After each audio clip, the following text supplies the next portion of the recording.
Coby White's game tonight was atrocious. I really, when he's not giving you that fiery offense, he really, really hurts defensively. And that's why you've seen somebody like Ayo take over with Lonzo out. Yeah. Billy's confidence in him paid off, though, too. He turned down that open look three and had that nice finish at the rim when it mattered most in the fourth there.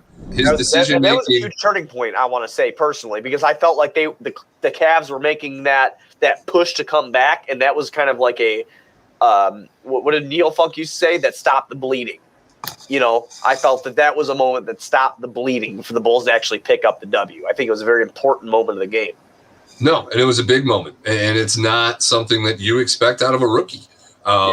You know, most guys have that wide open. They're just going to pull the trigger. And in today's NBA, that's the shot that you want is the corner three 9 times out of 10.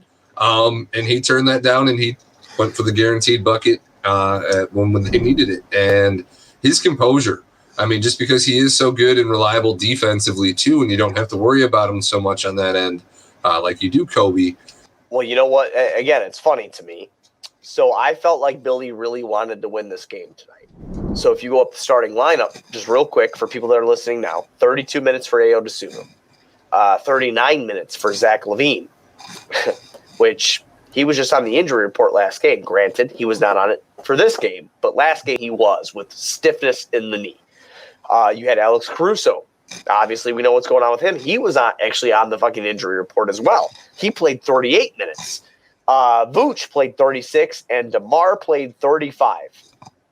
The highest person on our bench with minutes was 20 from Coby White. And can you guess how many points Coby White scored without looking at the box score tonight, Goose? Yeah. And that is a fucking problem.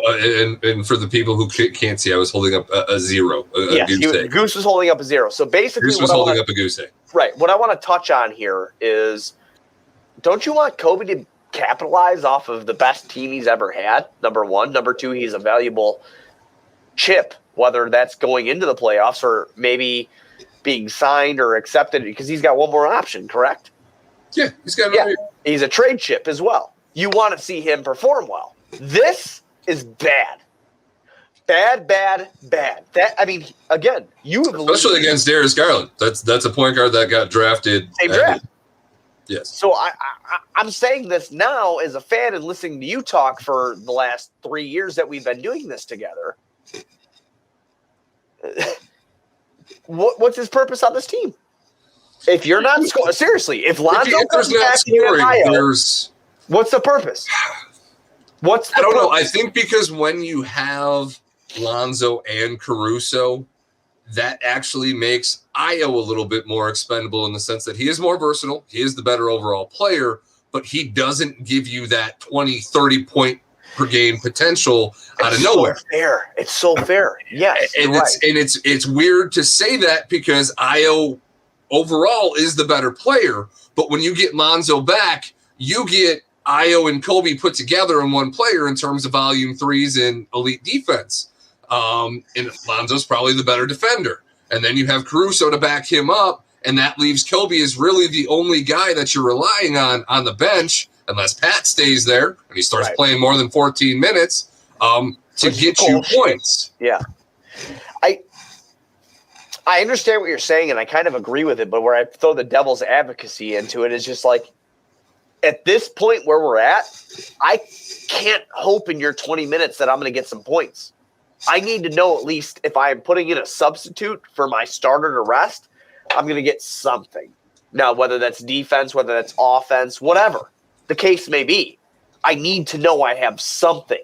Especially, I felt like tonight had playoff implications. We said that at the beginning of the episode. And we saw who Billy went with. Right. Obviously, when Lonzo's here, though, it's not going to be Coby or Ayo. It's just going to be Lonzo and probably Caruso with Zach, DeMar, and maybe Vooch. We might go small depending on the team that we're playing. I find it so odd, brother, that we're talking about a team that might be able to get to the postseason that would shrink a rotation so much where the 7th pick just a couple of years ago would not be in the rotation. It's fucking wild. It's wild.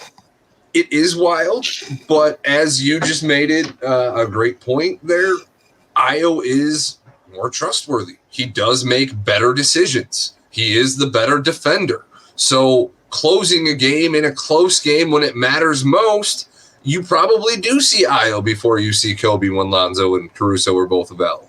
I think that Billy understands situational basketball more than anybody else in the league, or at least upper echelon, right?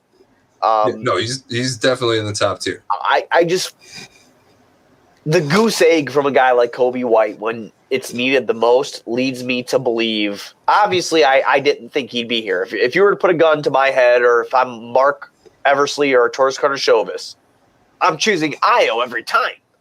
Period. After what we've seen this year, because of the potential, for sure. Coby showed us that kind of potential in his first and second year in the league. The struggling in this new role that he has been subjective to is just so odd for me, man. Especially in big games, I feel like this. Because I know that it was the first year we didn't do shit, but he shined. It's not happening now. It's weird. Well, he came in thinking he was a point guard. Now he only gets the ball on catch and shoot attempts. Okay, hang on. I'm sorry. No, we did not think he was a point guard. Did we? No. We did not. Coby thought he was a point guard. The Bulls and Garpax drafted him as a point guard. I thought that I wanted to see him run the one because he's so fast. And then, like in his minutes that he did play, I felt like he had some good vision and stuff like that. But after you watch him, you notice he's a volume scorer, which is not a bad thing to have. I think you'll tell everybody that too. You want to have a volume scorer, but now you have DeMar DeRozan in that. Right. The hot and cold just doesn't make sense with him. And how is he in your rotation if he's not scoring? He does not do anything else at a good clip at all. I don't know. We were watching tonight. The fact that he went 0 for 3 in 20 minutes, dude. He had a couple opportunities there to help the Bulls get ahead when the Cavs were running back. I mean, some run-stopping shots, and they didn't go through.